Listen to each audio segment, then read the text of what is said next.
Nasa part 3 na tayo ng trading lesson.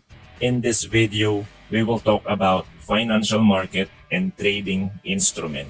Anyway, kapag sinabing financial instrument, ito yung mga tradable asset tulad ng cash at derivatives.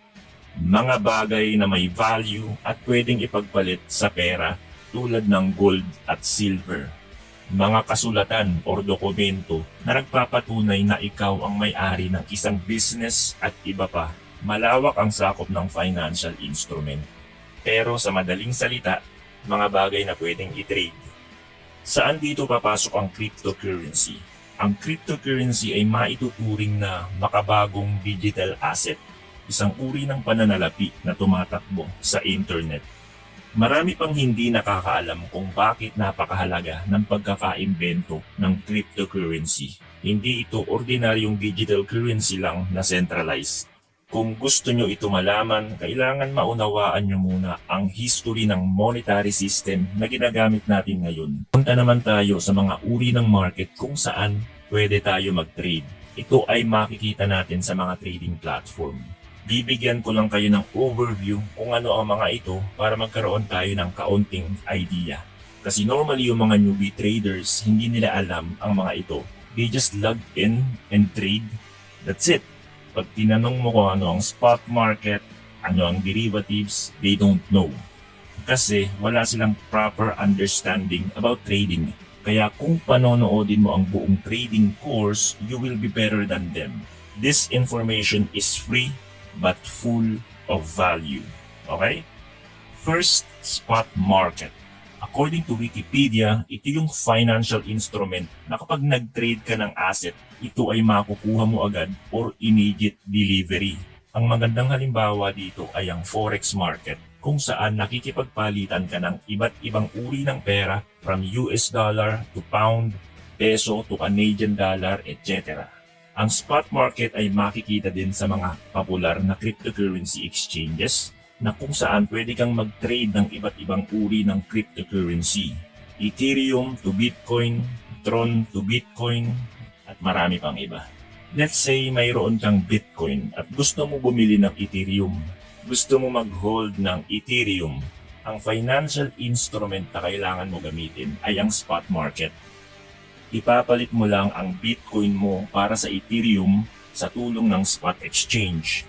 And then you can withdraw it easily. Ganun lang kasimple. Ang spot market ang mas recommendable market para sa mga beginner traders.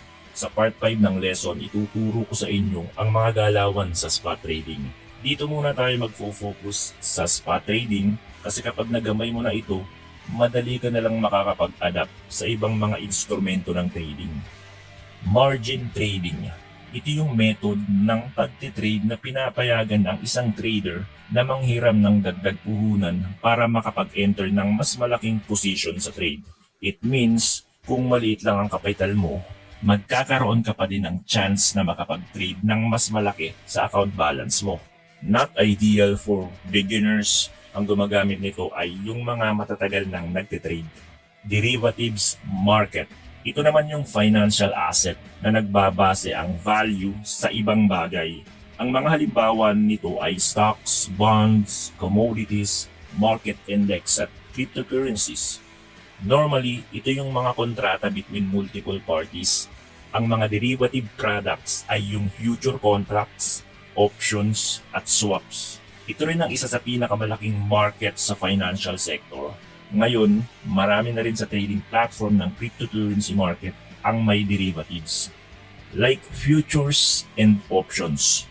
Sa futures contract, ang ginagawa dito ng mga traders ay mag-speculate sa maaaring maging future price ng isang asset. Tataas ba ito or bababa? Traders can make money, tumaas man or bumaba ang price ng asset basta tama ang kanilang future assumption. Dito may tinatawag na long and short position. Kapag sinabing long position, ang isang trader ay nag-e-expect na tataas ang value ng isang asset sa hinaharap. Kapag short position naman, ang isang trader ay nag-e-expect na bababa ang value ng isang asset sa hinaharap. Sa options contract naman, ang pagkakaiba lang nito sa futures contract ay ang isang trader ay may karapatan bumili or magbenta. Pero hindi sila obligado na gawin ito. May option sila to say yes or no. May dalawang uri ng options contract, call options at put options. Ang call options ay para sa mga naniniwala na tataas ang price ng asset sa future at ang put options naman ay para sa mga naniniwala na bababa ang price ng asset in the future.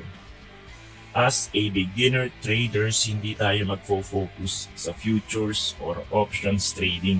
Tsaka na yan, hindi ka agad makakatakbo kung hindi ka pa marunong lumakad. Step by step lang muna tayo. Ang pinakasimula ay spot trading. Kapag nagamay mo na ito at napakagaling mo na sa technical analysis, then pwede ka na mag-jump sa futures and options trading.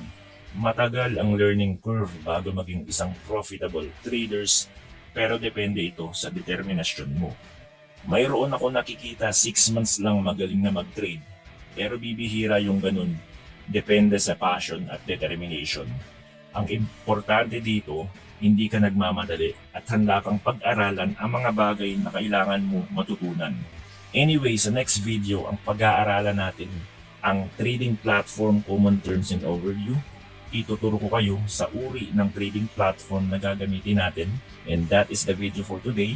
See you on the next video.